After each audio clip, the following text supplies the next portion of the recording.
గారి చేత ఇచ్చే స్పీచ్లో ఏకంగా గవర్నర్ గారి ప్రసంగానికి సంబంధించిన వర్షన్ తెలుగు కాపీస్ అన్నీ కూడా ప్రతి శాసనసభ్యుడికి కౌన్సిల్ సభ్యులందరికీ కూడా బుక్స్ కూడా పంపిణీ చేసి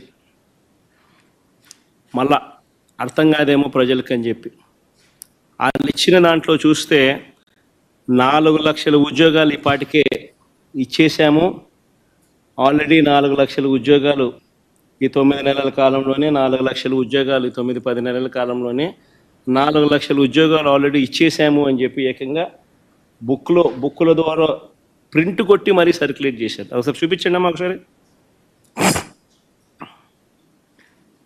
ఇది గవర్నర్ గారి ప్రసంగానికి సంబంధించిన కాపీ బుక్కు. ఇందులో ఆయన అన్న మాటలు, మా ప్రయత్నాలు ఇప్పటికే ఫలితాలను ఇస్తున్నాయనే విషయాన్ని పంచుకోవడానికి నేను గర్విస్తున్నాను. భారీ పెట్టుబడుల కోసం Google, Arcelor Mittal, Tata power, Greenko group, BPCL, TCS వంటి అనేక అంతర్జాతీయ దిగ్గజాలను ఆకర్షిస్తున్నాం. ఇప్పటి వరకు ఇన్వెస్టర్లు 6.5 లక్షల కోట్లు పెట్టుబడులు పెట్టారు మరియు 4 లక్షల మందికి ఉపాధి అవకాశాలు కల్పించబడినది.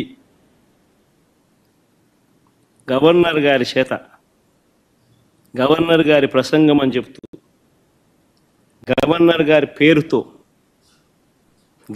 గారి పేరుతో ప్రచురితమైన పుస్తకం.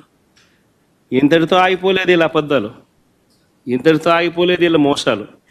ఏకంగా ఈ బడ్జెట్ జరిగేటప్పుడే సోషియో ఎకనామిక్ సర్వే రిలీజ్ చేశారు.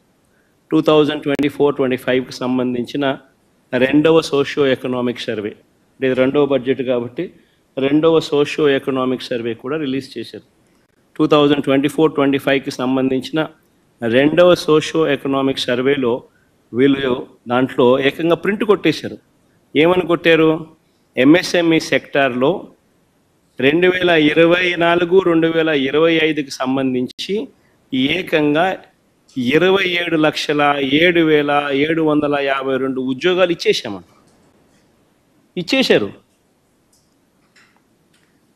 సోషియో ఎకనామిక్ సర్వే 2024-25 అసెంబ్లీకిలో పంచిపెట్టిన కాపీలు ఇవి, రిలీజ్ చేసిన కాపీలు. సెకండ్ సోషియో ఎకనామిక్ సర్వే అంటే 2వ బడ్జెట్తో పాటు వీళ్ళు ప్రవేశపెట్టిన సోషియో ఎకనామిక్ సర్వే, 2వ సోషియో ఎకనామిక్ సర్వే 2024-25కి సంబంధించి 2024-25లో ఏకంగా ఎంఎస్ఎంఈ సెగ్మెంట్లో ఏకంగా 27,07,752 ఉద్యోగాలు ఇచ్చేసామని చెప్పి ఏకంగా ప్రింట్ కొట్టి పెట్టేశారు. అంటే ఇంత దారుణంగా నిరుద్యోగులను మోసం చేసే కార్యక్రమం. 3,000 రూపాయల నిరుద్యోగ భృతి ఒక వైపున ఇవ్వకుండా వాళ్ళందరికీ 3,000 రూపాయలు నెలలా ఇస్తామని చెప్పి, సంవత్సరానికి 36,000 పిల్లలకి ఇస్తామని చెప్పి ఏకంగా వాళ్ళకి ఇవ్వకుండా, బడ్జెట్లో వాటికి సంబంధించిన ప్రతిపాదనలు ఏవి చేయకుండా ఏకంగా ఇన్ని లక్షల ఉద్యోగాలు ఇచ్చేసాము అని చెప్పి 4 లక్షల ఉద్యోగాలను గవర్నర్ గారి ప్రసంగంలో చెప్పిచ్చేస్తారు. సోషియో ఎకనామిక్ సర్వే రిలీజ్ చేసి 27,07,752 ఉద్యోగాలు ఇప్పటికే ఇచ్చేసాము అని చెప్పి చెప్తా ఉన్నారు. ఇంత దారుణంగా చంద్రబాబు నాయుడు అనే వ్యక్తి నిరుద్యోగులకు, మరి పిల్లలకు, ప్రతి ఒక్కరికి నేరుడు సంవత్సరం ప్రతి పిల్లాడికి 36,000 రూపాయలు ఇప్పటికే ఎగనామం పెట్టాడు, మోసం చేశాడు. ఈ సంవత్సరం బడ్జెట్లో కూడా మరో 36,000 పిల్లలకు మోసం చేసి ఎగనామం పెడతా ఉన్నాడు. అంటే